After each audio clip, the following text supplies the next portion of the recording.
Well, hello, hello, hello. Welcome back, court attendees. It is time for some DBD competitive matches coming up. You have me, that one guy D, your judge, accompanied by it's your boy Q as our counselor. How you doing, Q? What it do? What it do? It's time to wrap up week number 3 here, and we're talking about a banger of a matchup here today. Corrupt, Demise. This should be good. Oh, absolutely. Both teams have played very well. We know players from both sides. It's going to be a good time. I mean, both teams have very strong players on both sides, literally. Yeah, it's going to be interesting, though, because, again, we are talking about, just like in our last matchup, we're talking about a map that's not super typical, I would say, for comp. Wouldn't you agree? I mean, I've seen a mixture of both. I mean, when you have Rancid Abattoir, it's a decently sized map. It's got a 6-hook min, 11-hook max. Everything kind of revolves around that main building, right? So if you can't get that main building done, it can set up a few 3 gens, but even then, there are a few 3 gens that can spawn over by Shack. But all in all, like that main building is a pain for killers if not ran correctly. Yeah, agreed. Not only is it a pain if not ran correctly, but also we'll probably be seeing teams attacking around there rather quickly as far as the survivor side, because it seems like on either exit point, you tend to kind of see a cluster of gens on both sides that you can almost turn into a 3-gen with that main building. Yeah, I mean, if you were to call main 12, right, and then usually there's a gen over at 1. There's usually a gen over at 11. So you definitely have gens right there. There's usually a gen right there in the middle of the map. And then outside of main itself being a very strong loop, if ran correctly, there's really no pallets around that. So you want to kind of get it done and get out once your resources are done.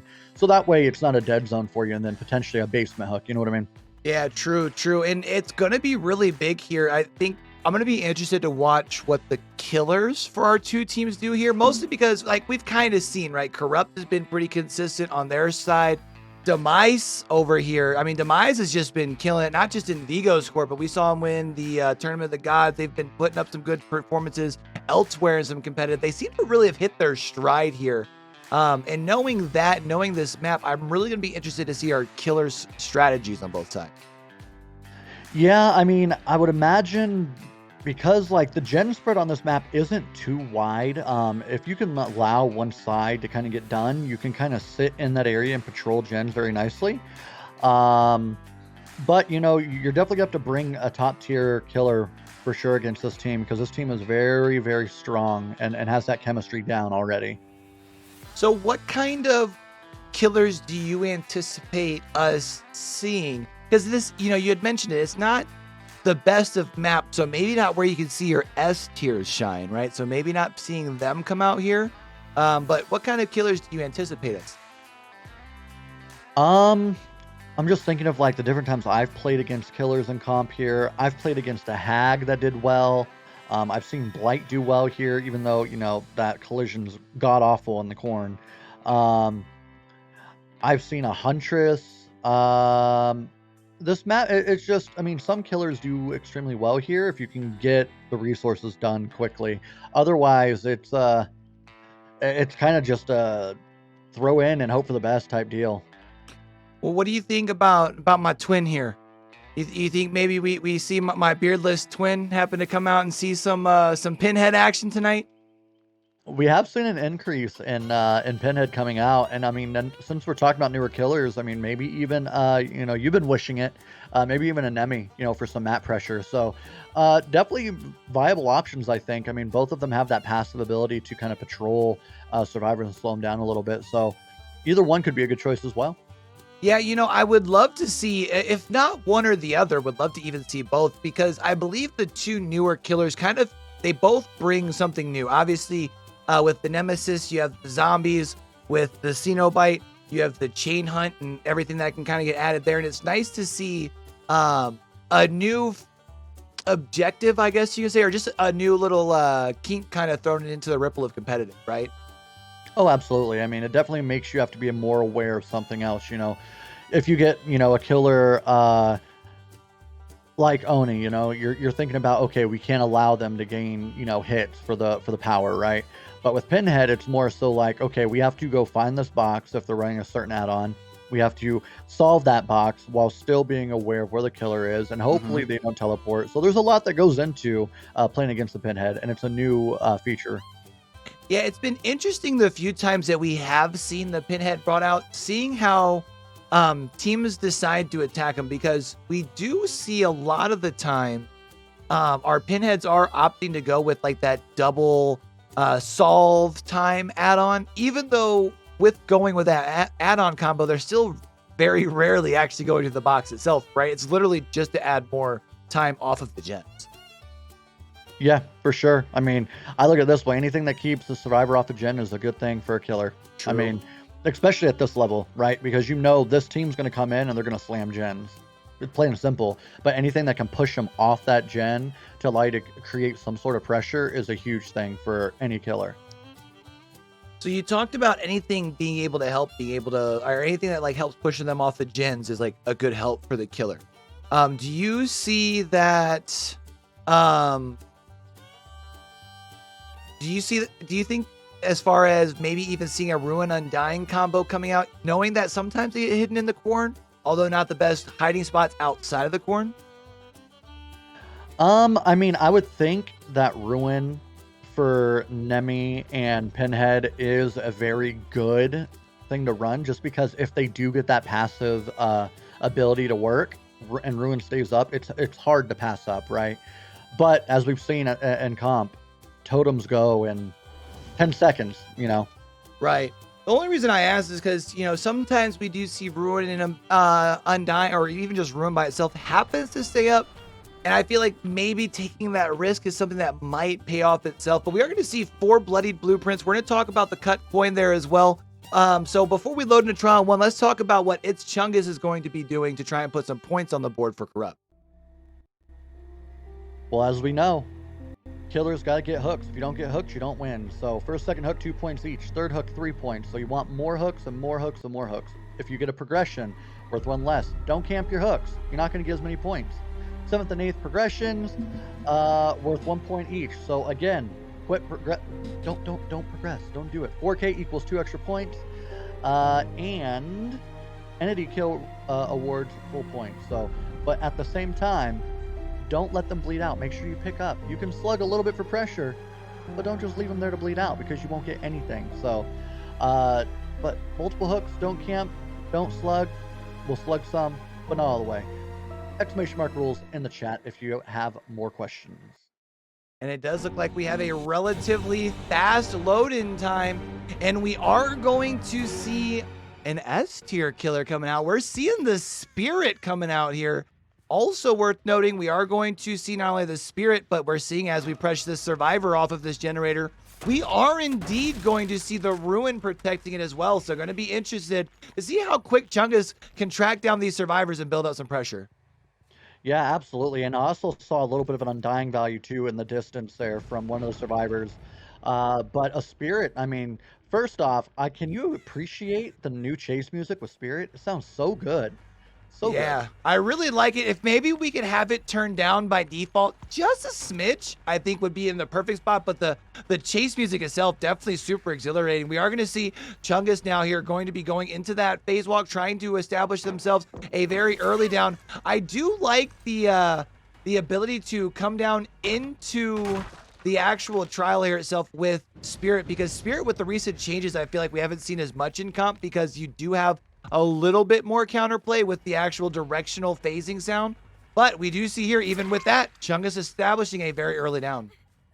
Yeah, I mean, Spirit has definitely taken a hit, but a very good Spirit is still going to come out and do very, very well. Because even with that directional sound, you can still kind of manipulate it a little bit on the higher end. But that down that fast before 5 gens, or with 5 gens before Corrupt is gone, is a strong play right now. Yeah, the only tough thing, though, is both the Ruin and the Undying have both been cleansed. We do still have a mystery perk, so basically once Corrupt is off of these gens here in 15 seconds, its Chungus will have just one perk to rely on for the rest of the trial, which is pretty tough. That's kind of like you talked about, that risk of bringing in the Ruin Undying. We saw how quickly that it was broken. Maybe would like to get a extra damage stage onto Ultra. However, I understand the reasoning here from Chungus, instead of coming double checking on your hook, even able to come in on the backside here. You were able to locate the Nancy, able to put a little bit more pressure back here. Now you're in chase with the Nancy. You are going to cause an additional survivor to have to now come in and come for the save. Yeah, absolutely. And you see another gen pop there in the distance. I feel like the play now, since you've waited this long being around the hook, you need to force the second stage if possible. Because now you've lost 3 gens. It could result in no value if you don't force it. And unfortunately, not quite patient enough to get the grab. Instead, you do get the hit, and GPU was able to secure the save onto Midas in time before second stage happened to come up. I do like this decision by Chungus to go ahead and go for the slug, knowing, like you said, you have 3 generators that have already popped. You also have a survivor coming in for the body protection block, trying to take a hit here, preventing the actual down on your survivor that already has a health state. Now going into your phase walk, trying to see if you can make a move, and down goes Midas. And now you have to ask the question, though, with Midas going up onto the shoulder, was there a decisive strike? The answer is no. And now Midas just 1 hook state away from being out of this game. Imagine if they could have secured that second stage. That'd be a death out already. Yeah, Unfortunate that they couldn't secure that. You know, that's a really good point, right? Because if you had been just a little bit more patient and trying to wait to get the actual grab, you would have been able to force the second stage, but at least now you are 1 step closer. Unfortunately, whoa, gets done, stupid. Plus 10 wood to the face. Now going to be able to build a little bit of distance here, and this makes it a very easy decision, in my opinion, for Chungus to go ahead and go back towards the hook, knowing that if that person is going on the backside of the main building, somebody else has to be coming in for the save. If I had to guess, it might be that Quentin we see right there. Yeah, absolutely. And the Quentin is going to try to kite. You've got all 3 survivors over here potentially, because I think their GPU is on the backside. You've got Quentin over on the left side of that tractor. Then here you go, all 3 right here. We see again that save coming in successfully. Now we're going to be working around this little loop just outside of the shack. Keep in mind, shack pallet has already been thrown. We do still have a filler pallet back here in the corner, though. That is going to work for you. Trying to get a little bit of a mind game back here. Not going to be able to build the distance. There's the down. Now, the only thing you have to ask, did Midas maybe save the decisive strike for the end? Wouldn't be surprised if that was not the case like we see here, though. That's just going to be a removal. Now a 3v1. But I think if I looked across the way, unfortunately, our survivors still let the decent little 3-gen set up for themselves. Yeah, I mean, it's not as strong of a 3-gen as you can see on this map, but it's definitely, with the spirit, it's manageable for a 3-gen. So I imagine to see a lot of survivors trying to draw attention to pull away from whatever gen's being worked on. Yeah, we are going to see Chungus here now closing the gap. I believe this is one of the healthy survivors. I think maybe even the, I was going to say the Nancy. The Nancy, though, plus 10 wood to the face yet again, being very precise with these pallet throws. I do like this idea, though, for Chungus to break that chase, not to engage, double check on all of your gens. We are going to track another survivor over here, and this is Super Aranova. Super Aranova being a survivor who has already suffered a health state change, so now you might be able to get yourself a down with just one M1 application through the pallet space, able to get the down. Now you have to ask yourself, is there a survivor around you? Here are some footsteps, but there is no safe coming in. That's unfortunate. I thought that was going to be a great play. They were just barely late on that timing. But now it's almost, okay, I wouldn't be surprised if there's somebody on that far gen over by Shack working on that to secure to break this 3-gen here. Yeah, we are also, though, we saw Nancy actually creeping in on the backside. I don't think Chungus happened to see them. Yeah, actually going to allow the free unhook there. Now double back. You are going to get some adrenaline value here on to the Nia. However, I would like to bring your attention to the right side of your screen here. You are going to see that haste status and a nice mind game there, which is going to cause a down. That down's going to be right next to a door here. So hopefully our survivors are making their way across and making their way towards that other door, because you don't want to give any additional hook states. At least this would be, if you let this survivor progress, it would be very similar to what we saw in trial number 1 as far as what we saw earlier, and a nice start for our survivors here. Yeah, absolutely. These survivors came to play. Like I said, they were definitely very coordinated in getting gens done. But at this point, with no ed up, as we see, it's a tough. That door's not even worked on. Yeah, you expect to see the 2 out there. And honestly, for our survivors here to only Give up 6 hooks. You do get your 2 fresh hook survivors out, so you're gonna get some extra points there. Definitely a good job by them. But also worth noting, with some of the recent changes to Spirit, was also still a really good showing by Chungus there on the killer side. Yeah, there were a lot of really good mind games. That LT mind game forcing Aaron to vault was really really good, and resulted, I felt like, in a chase ending fairly quickly that forced the other two survivors to leave. Because if that chase goes even a little longer, they would have found Noed potentially, Mhm. and then maybe you're looking at a 3 out opposed to a 2. It's gonna be interesting now to see what Demise counters with as far as on the killer side, one. But two, also now Corrupt is going to be coming out on the survivor side. You kind of want to rally around with a rather good start to your trials here and see if you can put back-to-back good survivor trials up. Yeah, I mean, unfortunately, with using a killer like a spirit, right? You're really wanting to see more than 6 stages out of that. So in my opinion, I think Demise definitely has the ball in their court to kind of take Hmm. control of the trial right now. But Corrupt comes out and has 2 solid Survivor games, which we have seen as of late, survivors playing out of their minds. I could see a potential, oh shoot, type of deal, and then Corrupt's on top to bring in that final killer. Yeah, it will be a tall task, though, for sure. I mean, we had talked about it heading into the trial. Demise, I mean, we have seen them on a pretty good tear. Ultra being a name that's been pretty well known in the competitive scene for the while, especially on the killer side. Knowing that you are currently looking at a 1 point lead, of course, a 1 point lead is still a very good lead after being on the survivor side first. What do you anticipate seeing from Ultra here as far as maybe some potential killer choices?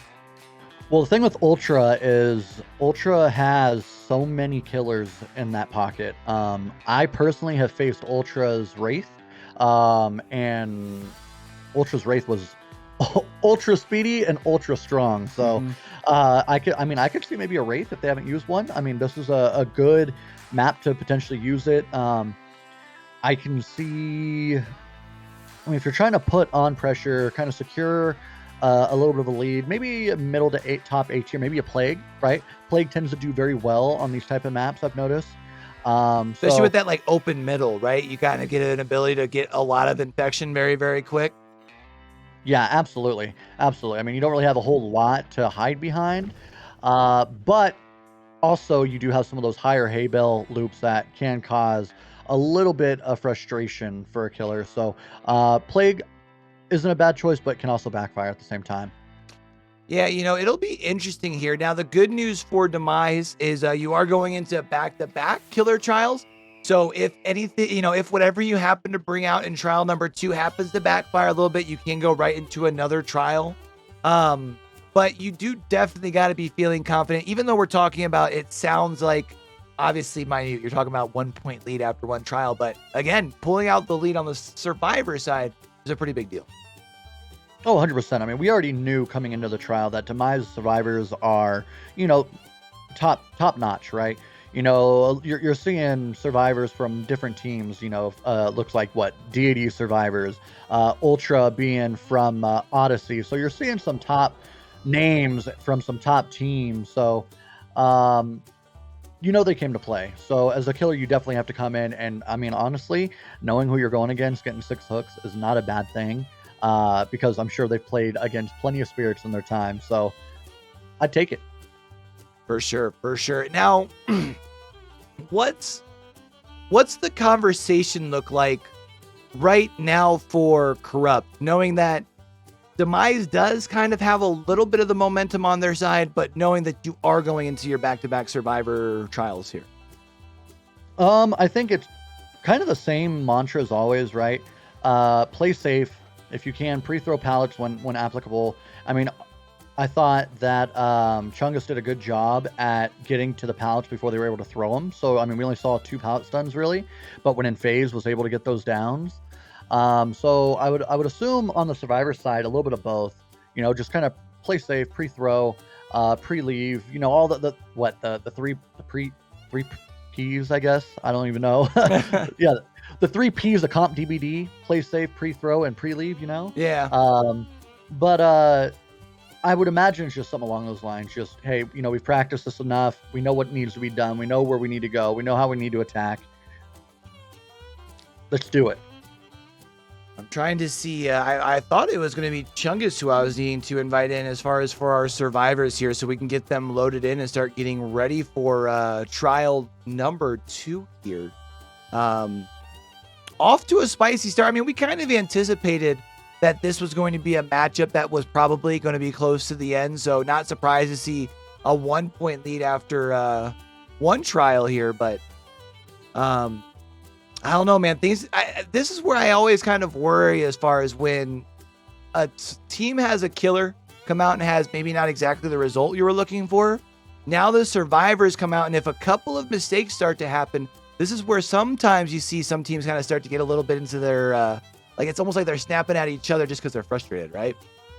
Oh yeah, I mean, there's two sides to DVD, right? Especially on a competitive level, and I feel like there's that way in any type of competitive sport. You've got the going in and executing, the physical part of it, doing what needs to be done, but then you have the mental side because when things don't go as planned, you've got to be able to keep your head right and still execute without getting frustrated because a mistake was made or you're down, right? Like you got to just hold it and then execute even then. So there's two sides of it for sure. All right, chat, listen, I freaking hurry, all right? Jesus. Just trying to let the head breathe for a little while, but there we go. Red beanies on, just for all you guys. Ask and you shall receive. I do see, though, it does look like we're starting to get our survivor squad starting to line up in here. And I don't know. I'll be interested. Again, I'm really excited to see what the first couple of chases here look like, knowing what our survivors from Corrupt can do, because they really need to make sure that they're on like their P's and Q's and have like a top game here to make sure they're staying in contention. Oh, for sure. Like you can't. If I'm Corrupt, I'm trying to come in and maybe give a 1K, right? Go ahead and give that 6 hooks if you have to, but you want to get as many survivors out. Those points are huge. So for Chungus, that was massive to not give up that 6 points for survivors for the 4th survivor getting out. So like that's massive because you kept the game close. So do you think that means maybe we see our killer come out with more of that secure a early, because last time we saw Chungus come out with more of that ruin undying build, you go for more of the pressure in the middle of the trial. Knowing that you came out and got a little bit of control, do we see them go for more of a get a early elim and then go for a late game play with a no ed no way out sort of scenario? I mean, the no way out no ed has kind of been a norm. I've noticed in any M1 killer. So I mean, even some of your S tiers, you've seen it get paired up. Like I've seen it ran on Nurse, I've seen it ran on Spirit. And I mean, you're hoping that if you can eliminate one or put good pressure in that early to mid game, that in end game, you're able to just secure at least one more kill if you already had a couple. So I definitely feel like that's kind of a normal process, especially on this map now. So we're winding it down before we get into trial 2. We've talked about what you think might come out. Now I need to know if you are the killer. Who are not? I can't even say who you are because obviously that's going to depend on who you specifically are strong at. But like, I need you to make a call. Who are we seeing in trial 2 here? I'm going to go with Plague.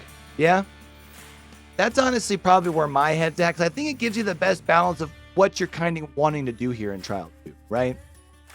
Yeah, I mean, with Plague, you're able to put good pressure. You're able to make, if they don't cleanse, everybody is one hit down. A good Plague knows the angles to hit the corrupt through the windows and through the tight corners. So a good Plague could put on a lot of pressure here. Agreed. Now I do see, looks like we're starting to get things a little up to date. Hopefully our survivors are paying attention. I was gonna say, because I see 2 different survivors with firecrackers in their hands, and the last thing we need is duplicate perks or anything like that, or duplicate items. But I'm hoping now that we're starting to see some people ready up, hopefully we should be given the go ahead to switch over here shortly because we can get into trial number 2. So I'm really looking forward to it. So we're both agreeing on Plague then? Yeah, I think, I just feel like since her like recent changes, she's really kind of solidified herself as like upper mid-tier killer. And that's kind of what you want to bring out on a map like this, because we saw there, even if you bring out a very strong S tier killer, it's a tough map and you might not be able to use them to their full potential. Whereas at least I think you can get closer to that potential on a killer like Plague here. Yeah, absolutely. I mean, Plague has definitely almost rose in the ranks, where she used to be an easy 4 out. Now it's like, okay, Plague can come in and secure 2 death uh, pretty early in the trial if not played correctly. So definitely very, very good. Um, but there are a couple other killers that can do the same. So there's a couple killers that you can play here that would give you the result that I think you're wanting. I think the goal here for Demise is to say 8 hooks, uh, definitely maybe 2 to 3K at the low end, right? Yeah, and I think what's going to be important for our survivors is because I think we saw what 2 fresh hooks get out last game. So if our survivors here from Corrupt can at least keep 1 person hidden, so you maximize those escape points. But if you can even preferably keep 2, that way you kind of get close to the similar result here, at least in the first set, and then you can move into the second set like you're ready to go. Yeah, absolutely. That fresh hook is huge. So if it does kind of get down to the end of the match and you are in a tight spot and you're kind of debating whether or not you need to go for the save, just take the out, get that extra point, save face, so to speak. All right, I'm going to go ahead and let our survivors here know that they are good to go. Let everybody know that they're good to get things started up here. And I see even people starting to comment and chat, and I would agree. I think Plague is underrated. I mean, we saw Plague come out twice during the finals and third place games during the DBE event. We've been seeing it. Plague, I feel like coming out a lot more. So I feel we will continue to see as gets trialed more, especially by newer competitive teams. I think she's still going to be a good, like, I don't know, 7th, 8th option sort of deal, which still gets used a lot in a league like this where you can only use a killer twice. Oh, absolutely. Absolutely. And we do see our 4 blueprints and our cut coin. What are we talking about next? Survivors, so we talked about, we talked last time about how our killer can put up points. Let's go ahead and talk about how our survivor squad here for Corrupt is going to be putting points on the board. Well, we know it. Survivors, what they do is do gens. They do gens, they open the door, they get out. The more gens you do, the more points you get. The more survivors that get out, the more points you get. Fresh hooks do equal extra points. And where you get the most points is if you get that 5th gen done and you get that 4th survivor out. So as a survivor team, you're definitely trying to get everybody out and hook the least amount of times. Fairly simple. And if you have any questions about the rules, rules in the chat should answer all that. And we are looking at just a little bit longer of a loading screen. There we go. We are ready to head into trial number 2. First time out here for our survivor squad for Corrupt. We talked about one of the 2 newer killers introduced to the scene here recently. We're going to see the Nemesis come out. I really like this pick. Yeah, I mean, Nemi has that free map pressure with those zombies and tracking and just all the above. So Nemi is definitely not a bad choice because especially early game, you can hopefully find some survivors, and there we are. Yeah, we were already into chase. Unfortunately for you, as far as the killer, your survivor squad does know the location of your ruin. So you would really like to secure it down rather fast, see if maybe you can get back across and put more pressure onto that totem. But at least that is going to be one more survivor, more than likely, not putting extra objective pressure down, at least here in the short term, and is now probably at least rotating over towards that totem itself. We are going to see the pallet pre-thrown there by Keeper, trying to see if they can make one more rotation around. However, I was going to say Ultra should be able to get the whip, but really nice dodge and even a little bit of extra movement, able to build some distance over here back towards this portion. And unfortunately now you are looping a little bit closer towards that ruin there. So it's gonna be a little bit longer till that's broken, but I don't see anybody around. So we might have 3 survivors for Corrupt just simply holding M1 on gens, hitting some skill checks. Yeah, I mean, this chase is definitely the type of chase you want to see early game, because hopefully you see 2, maybe 3 gems pop by the time this hook goes, or by the time the killer starts walking away from hook. You took chase where you wanted to in the corrupt side. Unfortunate though that you're going to basement, but those survivors are going to be sitting in a good position. Hopefully, if gens pop relatively soon. Yeah, there's going to be one. That's going to be one across the way here. Hopefully, if you are a fan of Corrupt, you are hoping you are going to see a second generator relatively quick. We do see Ultra now making a push towards the middle building here, and we have a lot of pressure on this gen. We're talking about that fourth piston has a whole lot of motion to it, but you are seeing while we've got some pressure there, we got a little bit of tracking information from our zombie to let us know that somebody was coming in towards the unhook, and Ultra making the easy decision now coming over here and putting pressure over across the way. We also noticed that we do still have that ruin up, so that does mean our survivors in that middle building are kind of stuck with a very interesting decision. Do I commit and try and finish this gen, or do I go for the save? Well, if you look, that zombie's applying pressure in that main building, so they're not able to just sit and hold, hold M1. They're having to try to draw that zombie away so that way they can finish it without taking any hit. Meanwhile, you still have a survivor in the basement. Like, you've got a zombie by basement, you've got a zombie in main. Like, as the survivor team, you're freaking out like, okay, can we please get these zombies out of here? Yeah, I'm not sure if Ultra did some sort of rain dance for RNGesus to kind of get the extra help here from the zombies, but right now they're putting in some work. You're talking about still in that middle building, pushing people off. We've even seen this gen over here in the corner that has some progress as well. You have the other zombie over there. I mean, you've just got a really formidable team. There is going to be a second generator getting complete across the way, but we don't see anybody really getting any distance, getting close to this basement. I think this is just going to be Keeper getting sacrificed on first hook.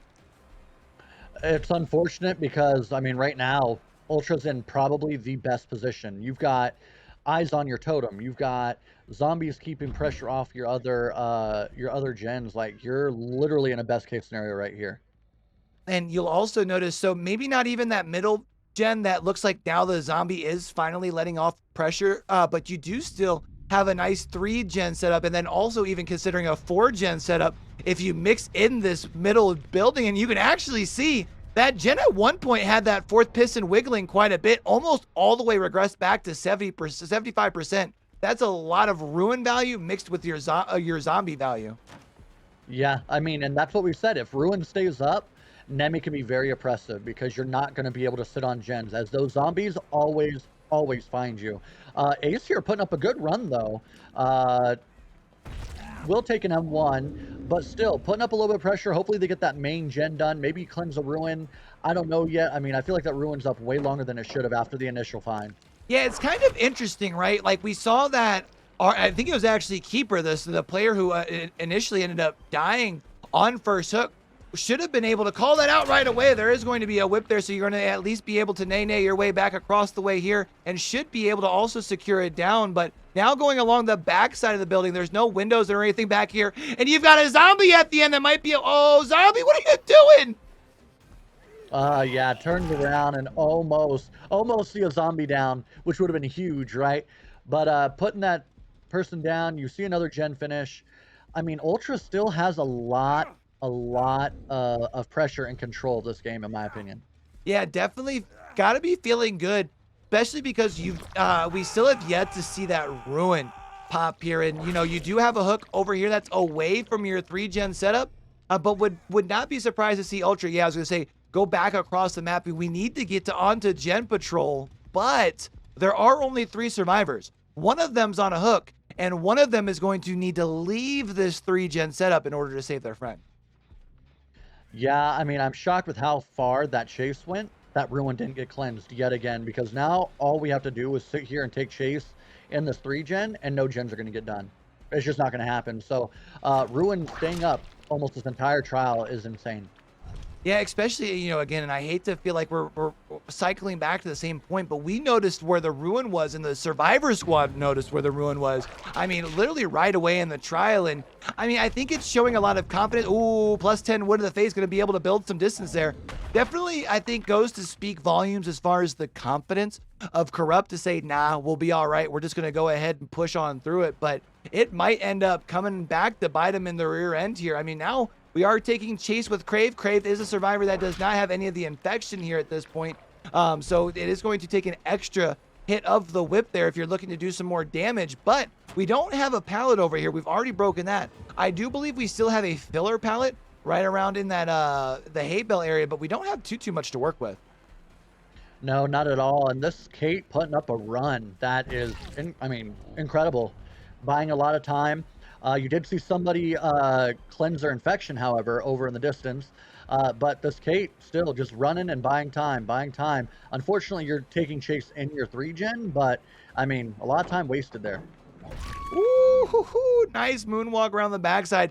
Able to get the down here. Now going to be able to quickly remove that pallet out of the way thanks to the whip. And now with the down here, you should be able to rotate this survivor. And yeah, I was going to say pretty well put him right on the backside of your 3-gen here, which is really nice because now you're going to have your 3-gen to monitor. You still have Ruin up. And now the survivors are going to have to find a way to make it over here to Crave. Yeah, absolutely. I mean, luckily for the survivor, wow. And the gen gets completed through all of that. Good for them. Good confidence to not cleanse that ruin and just sit on gens. Well played. Yeah, it's interesting, right? I mean, we're talking about they were finishing the gen that was actually right next to the totem itself. We are going to see that sound procs, though. That is going to be that no way out. 3 stacks of that's going to buy a lot of time as we do see it's Chungus now going down. Also getting some information from our zombie there. I do believe that zombie started pulling a little bit of aggro because Zaf was moving in. No, they're just actually coming around there. So now at this point, oh, but you have been able to locate them. Now coming over Pride Rock, heading towards main building. And unless there is an unbreakable play here, as long as Ultra can secure slugs, this might be another 4K on Nemesis. But there's the unbreakable. Oh, that is best case scenario. Best case scenario right there. Getting that, plus the pallet stun. Got a zombie applying pressure. Oh my goodness, there's a lot going on. But they still have not gotten the save yet, if you look. Yeah, you will notice the save is not coming across the way. There is going to be another hook state. It is a progression, though, so instead of it being the full 2 points, it will just be 1 point, so it's not like you're surrendering that much. Wondering if maybe Chungus is trying to take that time to prime the door that is closest to the hook. That way you can get the 2 out, because you can see on the back side of the hook there, there is a door that's a little bit closer than the one that was over here that was actually proxed by the no way out. There's the save coming in there. Now you can 50-50 your doors here, or simply head to the door that has already been opened. We are going to see some scratch marks over here. There's going to be a hit by a zombie that's at least going to get Crave a little bit of a speed boost there, but it does look like Ultra is going to be trying to play defense on this hook. Yeah, I mean, for Ultra, it would be smart to just sit and try to camp this hook, having no it up. At this point, you're just securing that second K, and the unhook happens. So maybe just, it seems to me like you should have just taken the 2 out, because right now at this point, you're feeding the killer. Yeah, you're feeding the killer is a very good point, because now after the unhook, instead of this last assumed hook on Zaf, which would have been a progression, 3 points, then knocked down to 2, you now would be giving them the full points there instead. And now we are, Steven, since you were so far away from the door, Ultra now here closing the distance, might even be looking at yet another down. We are going to see going quickly through the window, working all the way around this humongous middle building here. Definitely going to be buying time for Crave to come across the way. There is Zaf getting off the ground. Also keep in mind, Chungus is the one survivor I was going to say that could take a whip, but instead getting punched through the window. Now going to see Ultra sees a little bit of information, but I think making the smart move and just go ahead and picking Chungus off the ground and securing the hook. I agree. And then I don't know if you noticed, but that zombie was going to make sure that Chungus got hit regardless. Oh, and that's not who you wanted to get hooked either. That's unfortunate, because now you're going to see 2 progressions. Pretty much add 3 more hooks to that counter. That's huge for Ultra to get them. Yeah, because now you're talking about the 2 survivors that are leaving are both on death hook, so you're not getting any extra escape points or anything, whereas you could have at least gotten yourself some extra points had Chungus been the survivor that leaves. That's definitely a very, very costly mistake. Going to be showing so up on the scoreboard here as well, moving in to trial number 3, a very strong showing.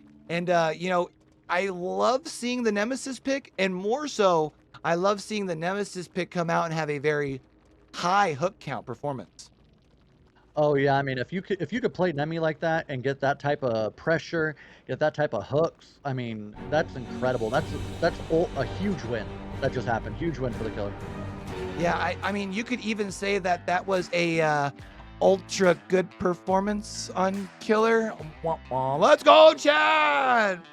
It was definitely an ultra strong uh, Nemi being played for sure. But at the same time, Survivor showed some really good resolve, getting the final gens done, which is huge.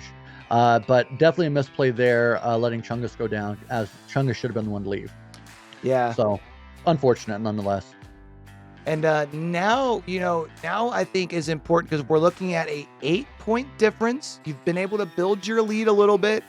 The survivors here now got to kind of get their heads together, kind of come together and be like, hey, look, maybe we made a mistake there at the end, but this is still doable, right? We're talking about 8 points left, 2 trials, 1 on the survivor, 1 on the killer. I mean, a very strong performance by your survivors here. Maybe getting like a 3 out with like 4 or 5 hooks can put yourself right back into this game.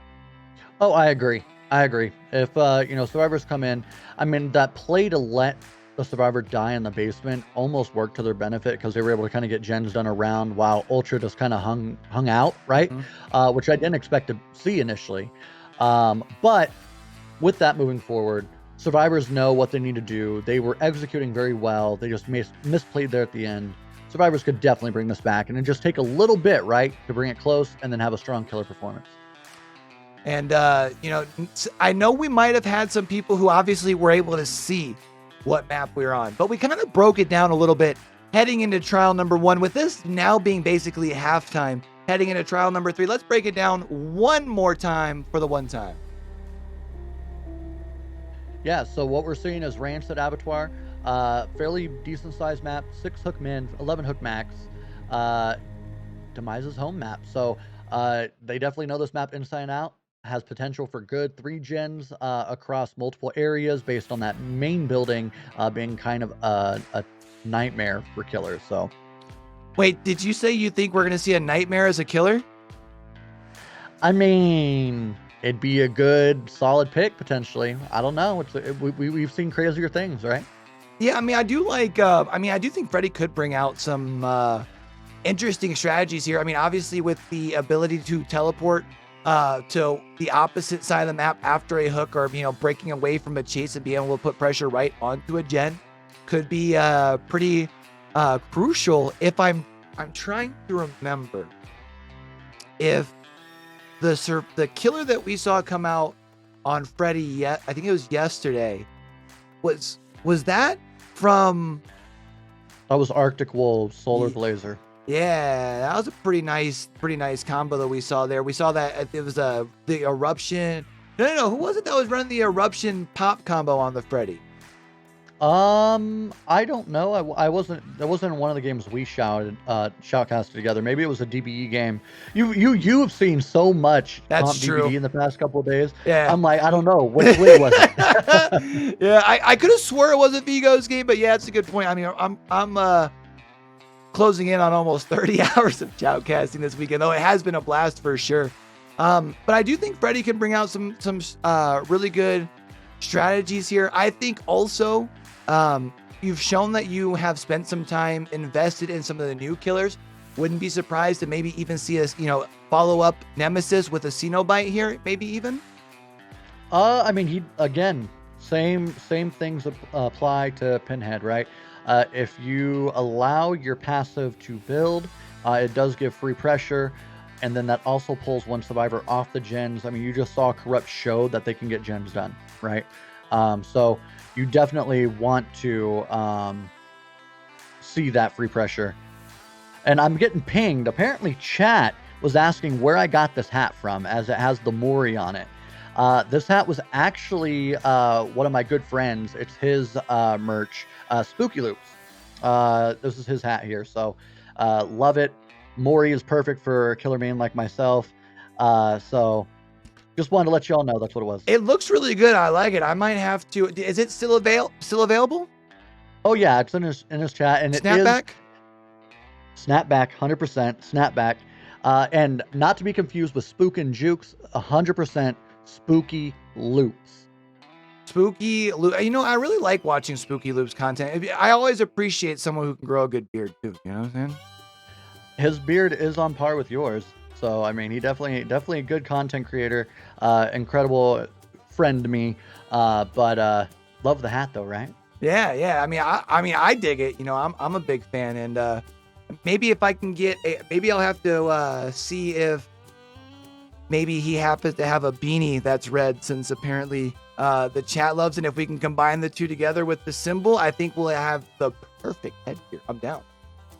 Yeah, I mean, merch is great, right? So many combinations you can do. But the cool thing about Spooky is he's shown interest in the comp scene, and is a big supporter from our team, Cerebral Assassins, back when that happened, when we started playing us a couple times. So Oh, so he, Spooky Loops does agree that there can be a competitive scene in DVD. just like any of the bigger content creators, a lot of them are kind of like, I mean, we see it there. I mean, it's not for me, but I can see where its place is at, and just gonna let it be. Yeah, it's always nice to see. You know, I think it's nice to see the understanding between the two, because obviously it is a difference. Content creation within any game is obviously going to be quite different than playing competitive, because usually competitive players are spending more time in, you know, they're spending more time in custom lobbies and practicing different things, and getting really specific map knowledge. Whereas everything, you know, whereas otherwise, like, content creators are just getting to go out and have fun and make the videos and do all that fun stuff, right? Oh yeah, I mean the mindset's definitely different, Mhm. right? I mean, I know I look at it this way, I'm a content creator first, comp player second. So like when I'm playing and I'm just playing with communities or, killing, I'm going for perks that aren't meta, having a good time, trying to make just the weirdest things happen. Like nobody wants to sit on a content creation side and watch, the camping or the tunneling, right? Not really. But in comp setting, it's a different mindset. It's Right. accepted. It's allowed, and it's fun to watch, right? Because you're like, there's a strategy behind this. So it definitely takes a different mindset and understanding.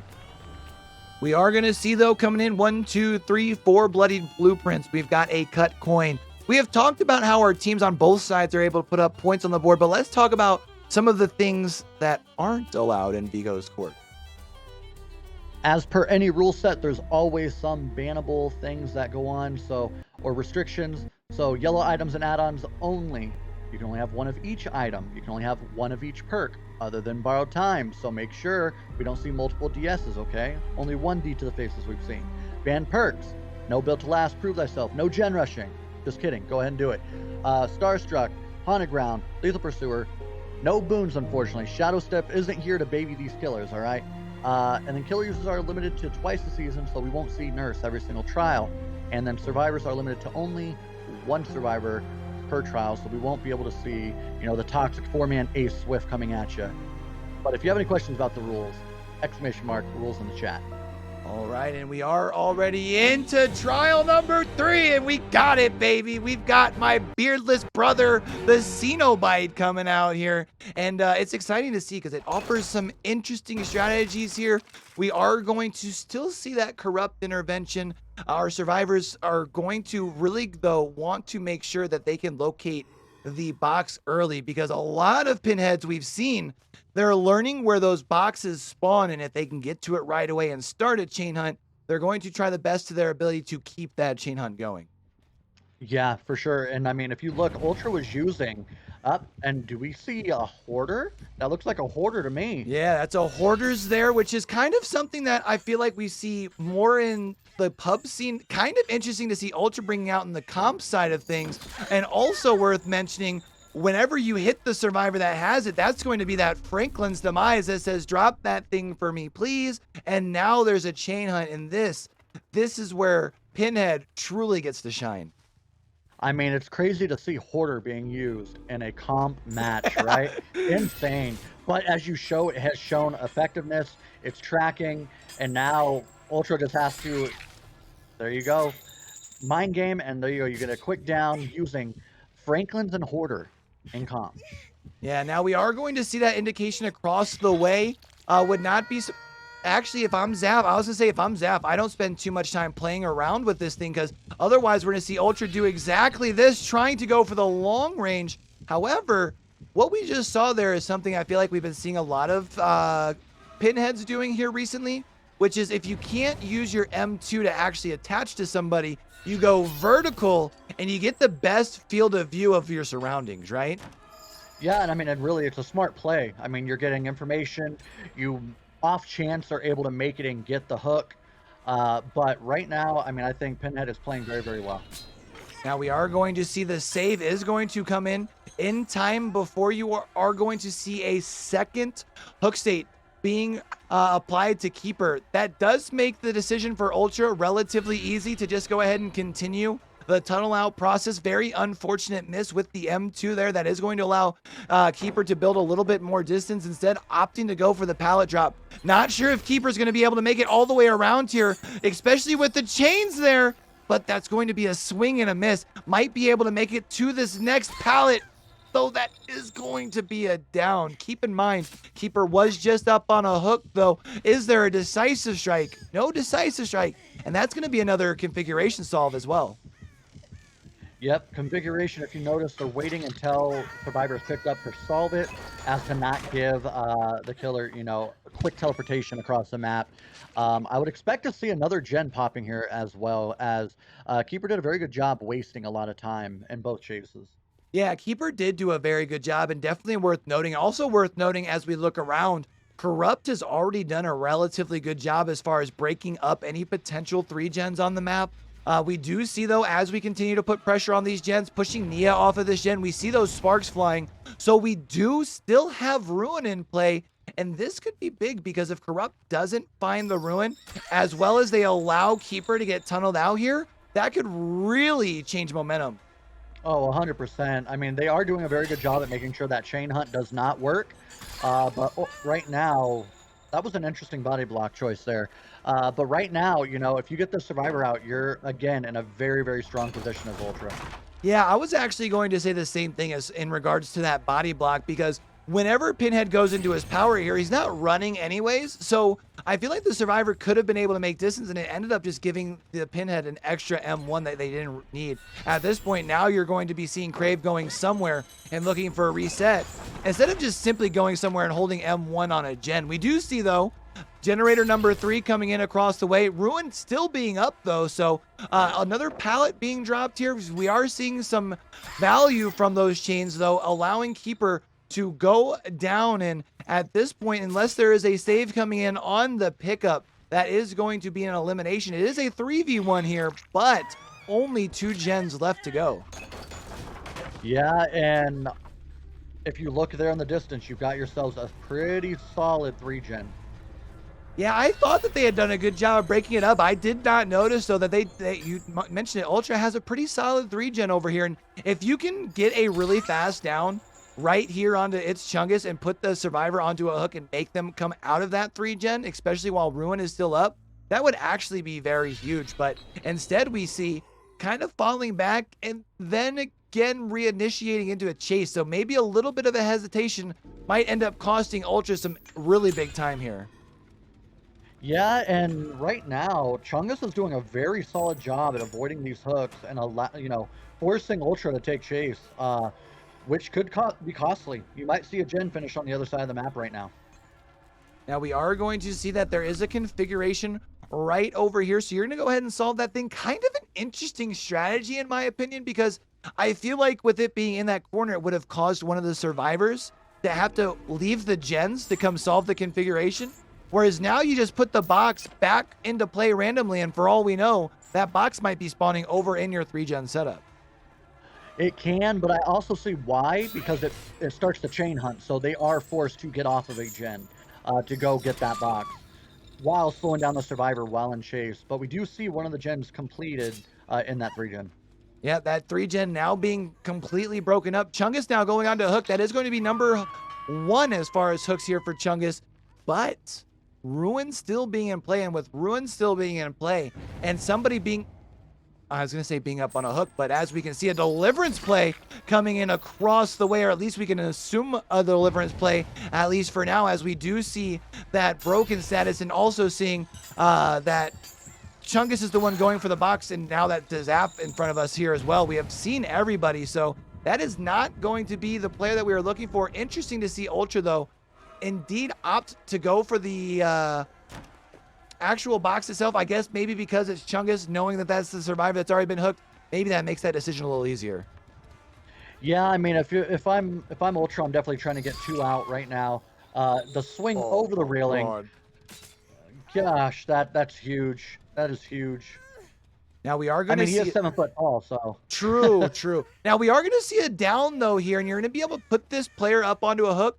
And unless there's a wake up in play, you should be able to turn around and disrupt whoever this was that is back over here on this door. Yeah, as you can see, not even to 50% yet onto that door right over there. One thing worth noting though, you will see on the right side of your screen, no haste status, which does mean they just spent time breaking a glowy totem, probably wondering, thinking it was Noed, but that's just the ruin that you refuse to cleanse for 5 gens, homie. So that's a little bit of a waste of time. And now we're gonna see those chains being applied to Crave here, and there's no pallet here, there's no pallet across the way. That's gonna be another down and probably going to be a basement hook.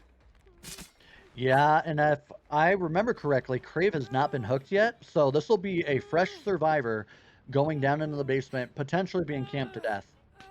Yeah, and this is tough because you are also right by a door. So if you can make the play over here, would make it a little easier maybe, but probably going to be seeing Chungus and Zaf just going, yeah, for this door across the way and trying to go ahead and take the escape. I was going to say, I would go ahead and use, yo, no, push across there. You still have time.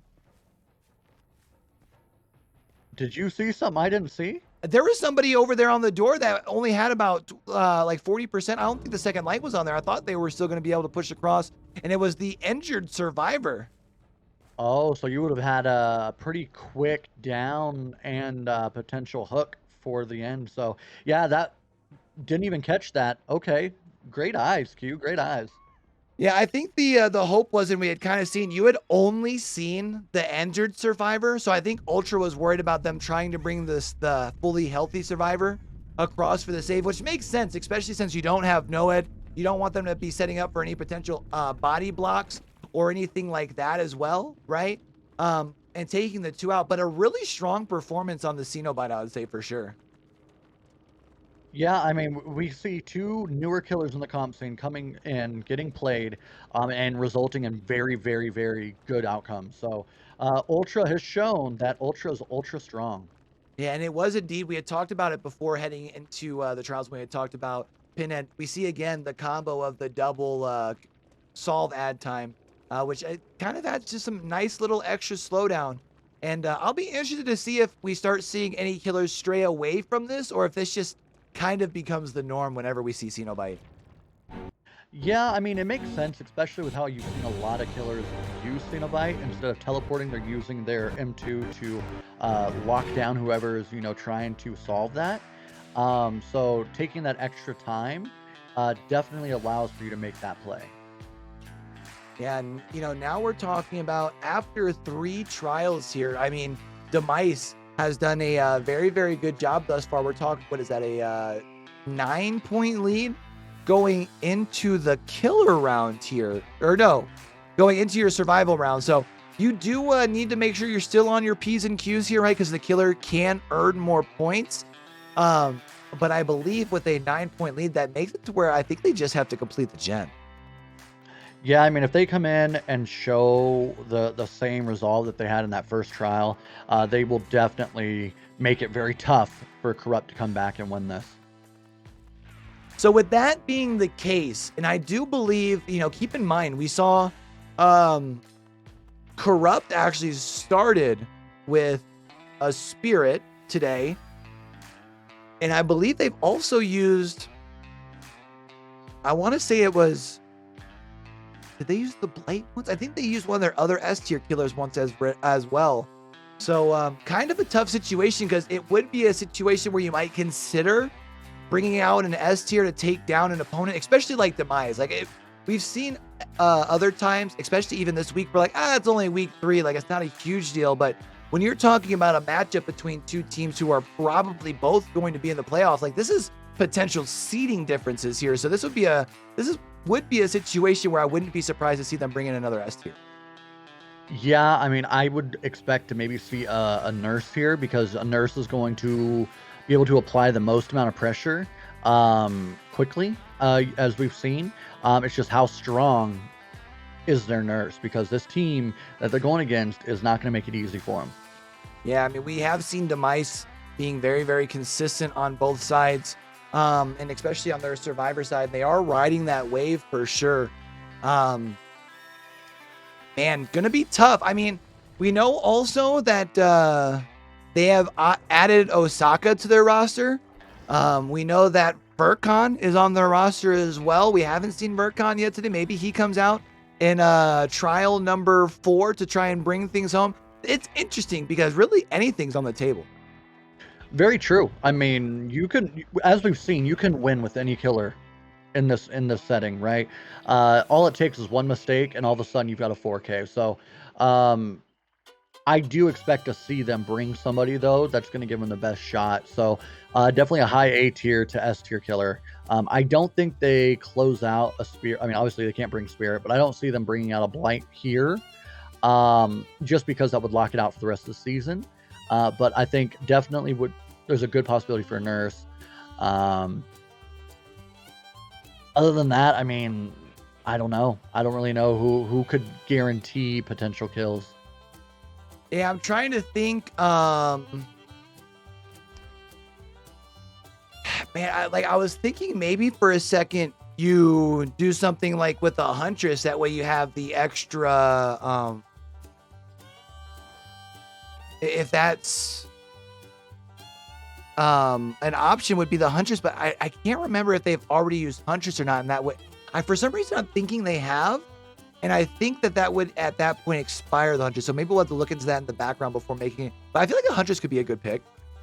It could be, but there are a lot of very tall jungle gyms that you can't really throw over. So it could also spell disaster, because the thing about huntress is if you've got an open map like, say, Blood Lodge, you're able to yeet those hatchets wherever you want and apply pressure, because just maybe you catch somebody that wasn't paying attention. Now, I do see, chat talking about Susie or Riot. I hate to break it to you, especially, again, we're talking about this being a matchup that could be talking about some seeding. I don't think we see a Susie here. It would be fun, but also seeing here that it is Vercon going to be coming out on the killer side makes me think that Corrupt is all in on trying to make sure that they win a week 3 matchup here. So I'm gonna be really interested to see what killer comes down. I haven't really had a chance to see Vercon play killer too much, but I do know that Vercon is a very strong killer. So, like I said, I'm still kind of all in on that nurse. Yeah, I mean, a nurse could be good. I don't know how. I'm trying to remember if Vercon spends too much time on Billy, because I could also see maybe Billy with his ability to traverse the map and also one-shot down capability, as well as obviously with the chainsaw being able to remove a lot of the resources on the map as well while you're in chases. I think could be cool. And could be a good pick. I'm trying to think. I'm not sure if that's a killer that I'm sure Vercon brings out too often. But you mentioned a very, very comfortable killer on a lot of killers. So for all I know, he could be just as competent on Billy as he is on every other killer. Yeah, I mean, I like the play of Billy here. The only thing is there's not a whole lot you can curve around. Yeah. On this map, because these jungle gyms are very non-traditional, right? There's not a whole lot of curving opportunities like you can get on, like, say, a McMillan map, or Wreckers, you know. Autohaven. Yeah, Autohaven. Like, there's not really those type of curvable. Yeah, it is jungle more gyms. square too with the hay bales too, I think, right? Yeah, so you catch a lot of edges. But hey, I've seen crazier things happen, and solid Billies can put work in on any map. So you never know. I mean, I like Billy. I'm always down to watch a Billy play. Yeah, I mean, it's always really fun. And even though I don't think Billy is, I think everyone would probably agree, Billy obviously isn't in the same place that he was pre-nerf. But a good Billy is still definitely something to be feared. Oh, I mean, Billy, to me, if you're hitting your saws, Billy has so much pressure. And even if you're down almost the whole game, all of a sudden the game's back in your favor with 2 to 3 good saws, and then you're back on top. just that quick. All right, and exciting to see. A little birdie told me that we're ready to go for trial number 4 here. And it is all going to come down to this. Again, keep in mind, it is going to be a steep task for Corrupt to pull the comeback here. But if anyone's going to do it, I think Burkon's want to do it. Yeah, definitely down in a deficit, but we've seen a team come back and win by 1. True. Yeah. So, I mean, we've seen crazy things happen. We've seen, a killer get no hooks and 4 out. We've seen a team come in and do exactly what they needed to do on a run to come back against a nurse, right? So, I could expect the craziest things to happen. When you don't expect them, they happen. Indeed. And I'm going to be interested to see when we get into a trial. The very first chase is critical because, again, with the 9-point lead, I think Burkon does need to get all 4 down before the last gen pops. So that means you need to get a very, very fast down. Oh yeah, you can't have a chase that lasts longer than 30 seconds, period. If it goes 30 seconds with this team, you're going to lose 3 gens almost immediately. I know 30 seconds isn't by any means the length of a gen, but with how efficient these survivors are with rotating in if somebody gets in a chase and taking over another gen, like, gens are going to fly. All right, chat. So as we're getting ready to load in to trial number 4, let us know in the chat who you pulling for. Is it Corrupt? Is it Demise? We need to see chat going absolutely bonkers. Let's check out here. We got 1, 2, 3, 4 bloodied blueprints. We've got as a cut point. Last time we talked about some of our rules and thing, but let's talk about what happens if any of those rules are broken. If you break the rules, you get in trouble, plain and simple.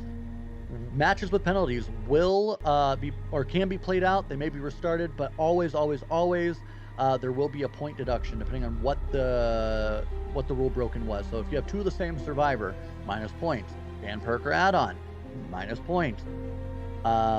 If you bring repeat killers, minus points. If you are wrong map, minus points. And then also be nice to people. If you're not nice, minus points. And that, to me, is the biggest offense that you can do. So just be nice to people. Follow the rules. Read the rules. But if you don't know the rules, exclamation mark rules in the chat.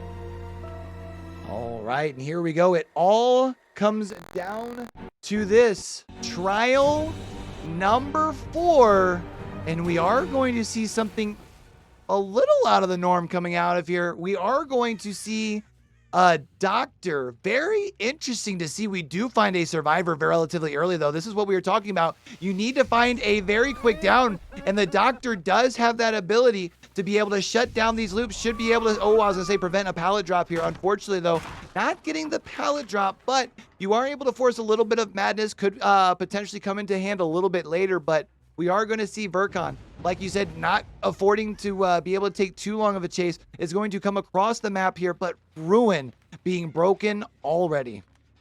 I mean, that's the thing. You bring Ruin, yeah, it does great pressure if it stays up, but if it does not stay up, it does come back to bite you as you lose a perk. So hopefully we'll see some value elsewhere, I guess. But, right now we're seeing a doctor trying to put some GPU down, and GPU given the loops right now.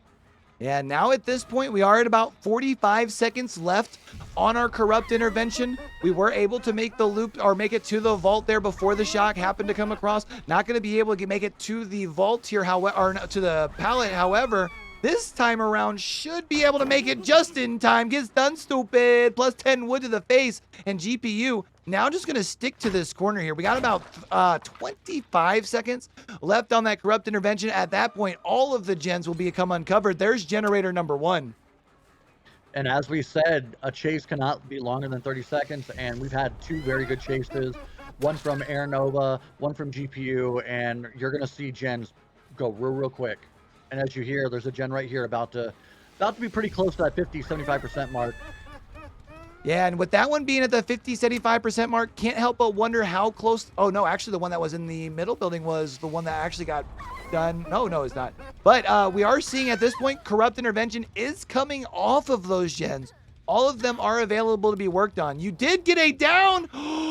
Ooh, we almost had a That was flashlight save. That would have been so so demoralizing.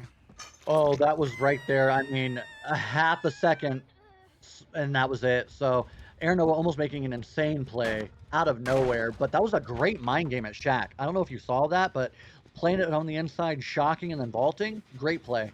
Yeah, I really like the mind game in order to secure the down. And we are going to see here now after that kick, that is going to be pop goes the weasel. So yeah, you lost your ruin if you're Vercon, but you do still have the ability to earn some regression, 25% regression to be exact, with every single hook that you are able to achieve. Yeah, absolutely. The only thing is though is if you got pop, you have to get hooks, and you got to take chases. So as much as you want to try to camp out for pressure, you're not getting any of that value from that perk at all. So curious to see what Vercon does here. I mean, and it does appear that we're gonna force stage two while trying to force people off these other gens. Yeah, and you know what? I can't help but wonder if maybe part of this is some strategy from Demise. One, you're going to be able to make sure you're getting closer to getting all of your gens complete, which is your simple win condition. But also, instead of taking the player off the hook and giving them a whole nother hook state, you have now given them a progression. So that second stage there really only worth 1 point. Yeah, I mean, it could be a situation where they know they can't trade hooks and feed the killer, and they're just looking at like, hey, our win condition is getting gens done, so that's why they may just sacrifice GPU in the basement while another person's working on those last two gens. Yeah, especially because as we saw when Vercon did look around, we had two gens that were quite a bit of ways away from that basement. Our survivor squad has done a very good job from the word go. As far as their objective and splitting that objective up, we are going to see those scratch marks now coming into the basement. There is the successful save. Now we'll probably be seeing Vercon just going to the top of the steps, probably going for, ooh, wasn't able to get the shock on the survivor before they went into that vaulting animation. But the tunnel out, definitely the easy decision here for Vercon. However, we are probably getting very, very close to seeing that fifth gen getting complete across the way. There it is. And that is going to mean that our survivor squad can now just work on splitting the doors. And with all four survivors still up here, that's a relatively easy task. I feel like the play here was to not force out GPU and take chase with Midas. So because you would have gotten more hooks from it, but I think maybe at this point Burcon's just trying to save face and get that hook and finish it up. Yeah, I think unfortunately, once the fifth gen was popped, I don't think there is a right decision there simply just because the game is already complete. We are going to see Vercon forcing our three survivors out the door here. Now just going to be coming along, picking up GPU and securing the last hook. Nice hatch spawn though for Vercon. Now you at least don't have to worry about that. And if GPU does happen to be the one who harnesses the D, oh my goodness gracious, there's the unbreakable right in front of your face though. Maybe was trying to go for a quick stun that might have been able to buy yourself some distance, but that is going to be a down. That is going to be back up on the hook you go. But Demise just, I mean, really showing why it is that they are on the tear that they're on when it comes to competitive DBD. Yeah, absolutely. The survivors came in, knew they had to get the gens done, played it like they were going to let the survivor die in the basement, which allowed wasted time, and then played smart there at the end and just went in and took the three out. Like, all right, GG's, on to next. Vercon definitely wanted to see a more hook stages, of course, right? But to his shock, it did not happen. Yeah, and I don't know. I like the idea of, at least as far as from Corrupt side, I understand not coming out with maybe the big guns, right? Trying to save them for later in the season. To maybe when you know for sure that you're going to be able to get the most out of those, right? Because the last thing you want to do is use two S tier killers in a week 3 game and still not walk away with a W, right? Yeah, very true. I mean, it could have came down to maybe they just didn't feel confident enough, and that happens, right? Maybe you're just like, you know what? There's too much on the line by using that. We won't be able to use it against whatever our game plan is on the calendar for somebody else. So you know what? We'll go ahead and just try Doctor, see what we can do or can't do, see what happens. And Doctor, I mean, Doctor can sway some games. It's just those chases early really cost that end game. Yeah, I mean, we just really saw I mean, impeccable survivor play from Demise. I mean, I don't think it was so much about what either Chungus or Vercon did wrong in Trials 1 and 4 as killers, right? I think it really just was about Demise just continuing the role they've been on. Yeah, absolutely. I mean, and you saw, Vercon trying to go for those hits at the window, hoping that they were going to be too close to it, like things that could have applied good pressure and it chases quickly, but it really just it wasn't enough. And they came to play, and unfortunately, Demise was just a little bit stronger. Yeah, and definitely got to be feeling good about that win. Not only did you happen to pull out the win, but you did it without using S tier killers and against the team that you will probably be seeing in the playoffs. And you saw 2 S tier killers. So, I mean, got to be feeling good. Absolutely, absolutely. But I do believe we have the ultra strong killer of match 2 and 3 in our interrogation room. How you doing, Ultra? What's up? I'm doing good. How about you? No complaints. Do you ever get sick of hearing the Ultra jokes? I mean, come on, let's be honest. I mean, to be fair, literally like every match in DB, Dyer just throws them at me, so it's just kind of standard. I mean, I figured, it's competitive DVD. It's not the same unless, you're getting those jokes. But hey, to have a name like that and to be able to put up performances like that, I mean, it's to be expected. I mean, you had 2 solid killer rounds. What were your thoughts going into them? First round I just wanted to play a killer that I was like, I guess safe with. That I isn't like too mechanically demanding, at least not for me. So I just went and did my thing. That's just kind of like my routine most of the time for picking killer. So you really didn't know who you were playing until just now? Not really, no. I just kind of decided like in the lobby. I mean, Confidence. again, yeah. I mean, I expected. So I've played against your Wraith personally in comp, and you have a very strong Wraith. I was shocked I didn't see a Wraith come out because I feel like you would have had a very solid game with Wraith as well. So to pick 2 killers that you don't really see a whole lot of, I know it was entertaining for us. Did you ever feel there was a moment where you weren't in control? Maybe like the little bit where I like lost like my grip on game sense, and like I think halfway through like the pinhead match, like I should have, instead of like committing to like the box chase and like a corner, I should have just controlled gens because Rune was still up, which is like a mistake on my part, but like happens, mistakes happen. Yeah, but I mean, I feel like you still held on. Definitely Yeah. still were able to bring it back. That's one thing about when you've been around the game long enough, you kind of are able to keep your composure in those moments, which was something we talked about during the broadcast. Is composure has a lot to it, right? That mental composure that you can keep. So we definitely saw it come out. And Survivor side, game 1, I mean, against the Spirit, how do you pull off a game like that? To be fair, like Spirit after her changes, like the Spirit has to play like really safe with her phases. I never got chased the entire game, so I can only say so much. But like, as long as the person knows where to take chases and is patient with pallets, especially when they're playing on their own ping, I don't think either of those lobbies were like EU or NAS. So the people that just got chased were just playing on what they were used to. They just, as long as they like react to where they hear the Spirit. Most of the pallets on Rancid don't necessarily provide you like that much wiggle room for the survivor to panic. Yeah, I mean, I agree with you. Spirit definitely took a big hit in the comp scene. Whether you have Iron Will or not, like Spirit, you know exactly where she's at more often than not. So, I definitely think Spirit's still bottom tier S tier, but you definitely see the strong Spirits not being able to do as well. And your team, all very experienced survivors, definitely has played a good Spirit or two. So I'm sure with the nerf, it's just like, oh, well, it's another game of DBD. I'm sure. Yeah, I mean, Spirit, like, obviously it's a nerf, like, you can trade a being, like, the same or above, but, like, just, like, as I guess a word of advice, like, just don't play, like, Spirit as, like, if you're, like, with the people that, like, distant phased or anything, like, literally all that new Spirit requires is that you're patient, and you don't, like, send phases from too far, like, you need enough of your phase that you can, like, tip one side to a pallet, try to make the survivor panic, because at the end of the day, like Spirit still goes like what 200%. Like she's still absurdly so much faster than a survivor. Like they're just going to react to it. Spirit's still too fast.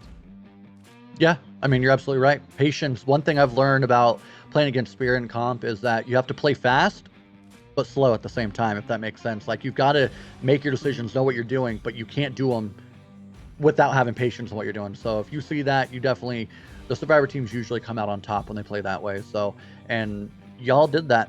Do you have anything to say to the fans of Demise?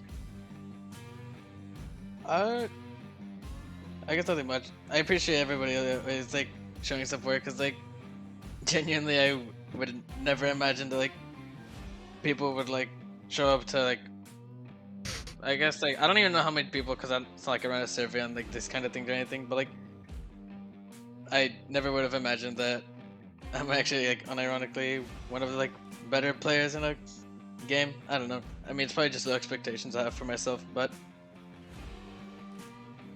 Yeah, I mean, I've seen you go from, playing on Odyssey, who was a very, very strong team, to playing with Demise here, who is also a very strong team. So it does seem that wherever you go, the teams do very well. So whatever you're doing, keep doing it. I look forward to watching and seeing more of it. And it's always a good time. But, we appreciate your games and being a part of it. yeah, thank you. I appreciate your appraisal too. Of course, of course. Well, I think that enough is to be said, but Demise has been convicted of murder, wouldn't you say, Q? Yeah, I would say pretty convincingly as well. And that is going to be wrapping things up for us as far as week 3. So next time we are going to be seeing y'all here. We are going to be starting a whole new week of regular season play here for Vigo's Court. And I mean, I know I had a blast. Did you? Oh, absolutely. I mean, it was definitely a ton of fun. You got some great gameplay from killers, from survivors. We got a little bit of everything in this matchup. So I'm excited to see what week 4 brings. The matchups, the killers. It's always a good thing when you never know what's coming, right? That's right. That's right. And chat, we are going to rate off. So if you can stay around and help us with that, help kind of show the DBD community that competitive DBD is freaking awesome, and that we're a bunch of amazing folks just getting together, having some fun, playing the game the way that we love to play it.